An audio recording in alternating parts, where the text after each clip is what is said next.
Buongiorno a tutti amici di Archeosarrabus. Oggi un nuovo appuntamento in un sito ampio, un sito che si trova a Costerei nel comune di Muravera e siamo praticamente sotto le pendici del Monte Verru, quindi un ex vulcano spento da non so quanti milioni di anni, e sono davanti al cancello che ci permetterà di entrare all'interno di questa parte di parco, perché questa qui è un'area protetta. Non so se vedete dietro di me c'è una piccola collinetta un po' più bassa, color viola. Quella lì è la collinetta che in questo periodo quasi primaverile ci permetterà di andare a visitare una sorta di struttura nuragica, ma passando prima di tutto vicino a una Domus de Janas. Quindi vi porterò a vedere una Domus de Janas e poi un sito archeologico che in realtà è stato sicuramente utilizzato in diverse ere. Abbiamo letto di lui attraverso il libro di Roberto Ledda e quindi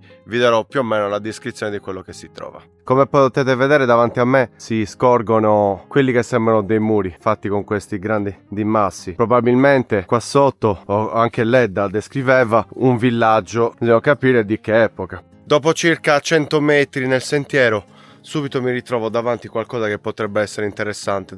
Guardate, questi sono tutti tafoni naturali, ok, sotto questa roccia, e sono pure grandi, guardate.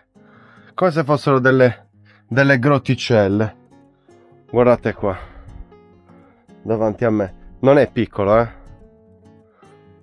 grotticelle con un sacco di piccoli forellini che praticamente invadono tutta la collina, e questa è la vista già dal primo punto. E continuando qua lungo la fiancata di questo costone, in realtà c'è altro.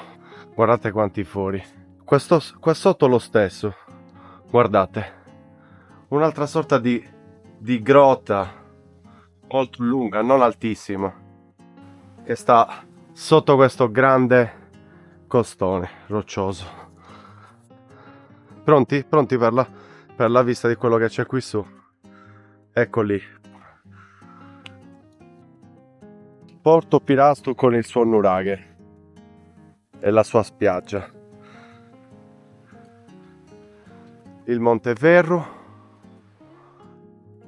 nella cui cima c'è la torre costiera, e quella piccola collina invece è il nuraghe Costa Saverdera. Tutto questo sito archeologico è denominato Costa Saverdera. Guardate che bello questo pezzo monolitico di roccia con queste infiltrazioni d'acqua, guardate, che hanno creato delle sorte di piccole pozze d'acqua. Ma quello che mi faceva stupire sono tutti questi fori all'interno della roccia, guardate, ed è tutta la collina così, e lì sotto la Domus de Janas.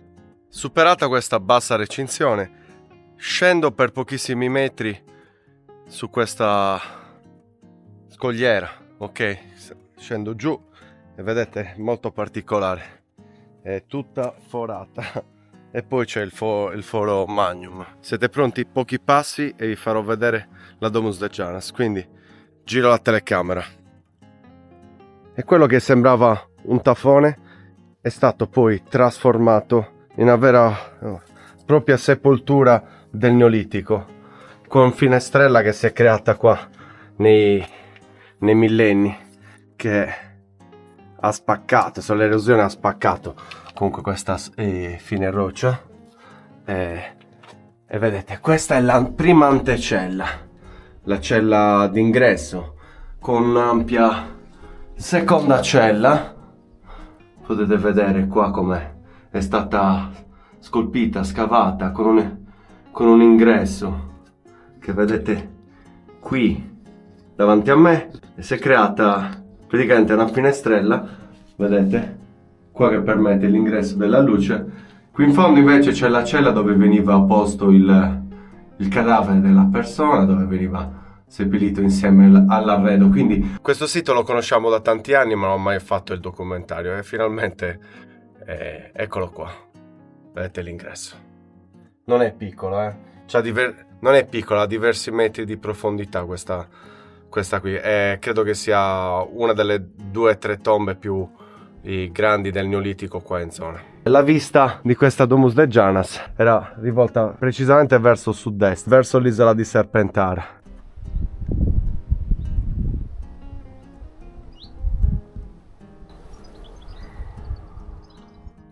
Sono arrivato al segnale, qualcuno qua ha posto un omino, vedete quella piccola struttura di roccia?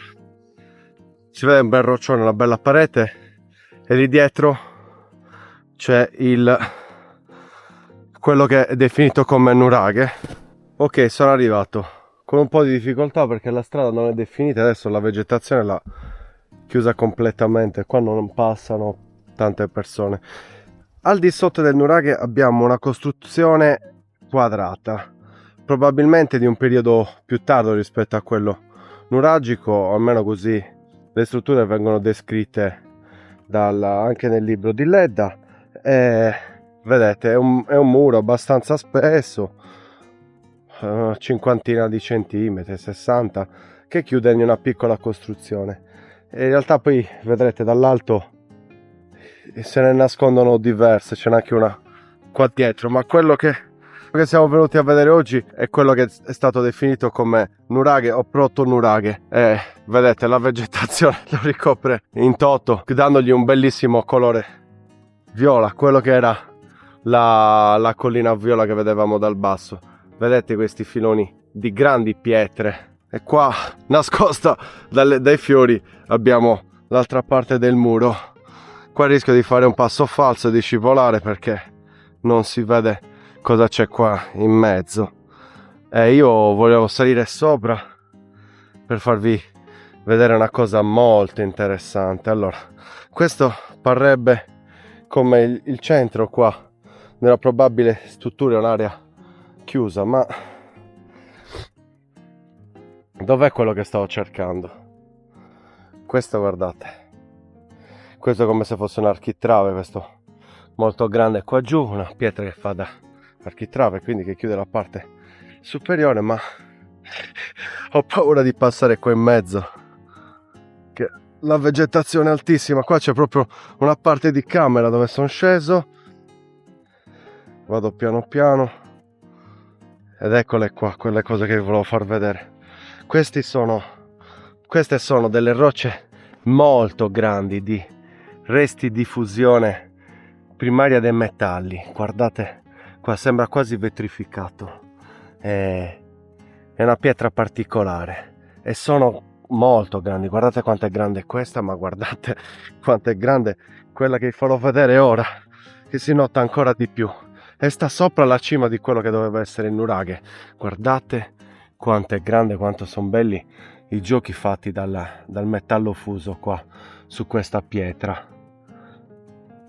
Vedete, ci sono tante tipologie di pietre ammassate tutto intorno a questo grande pietrone di metallo fuso, di pietra fusa.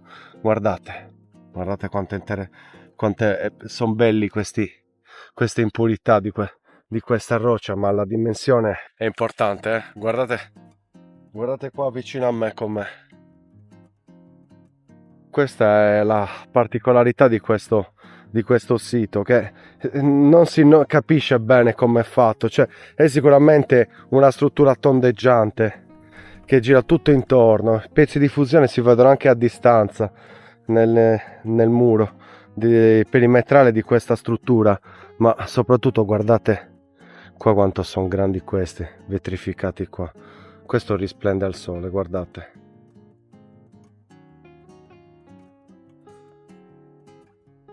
Sarebbe molto bello venissero fatti studi in merito a questa tipologia di pietra fusa che si ritrova in diversi siti del Sarrabus al di sopra. Bisogna contestualizzarli, capire se sono del periodo nuragico, del periodo post nuragico, pre non di certo, perché sono costruiti al di sopra del nuraghe, quindi è una questione di logica. Ma guardate che È proprio affascinante questa tipologia di pietra con queste sfumature rosse e questa. Concludo così l'appuntamento di Archeosarrabus. Vi invito a seguire i nostri social. Se vi sono piaciuti i contenuti, divulgateli. Noi ci vediamo al prossimo appuntamento con Archeosarrabus. Un saluto da Marco. A presto.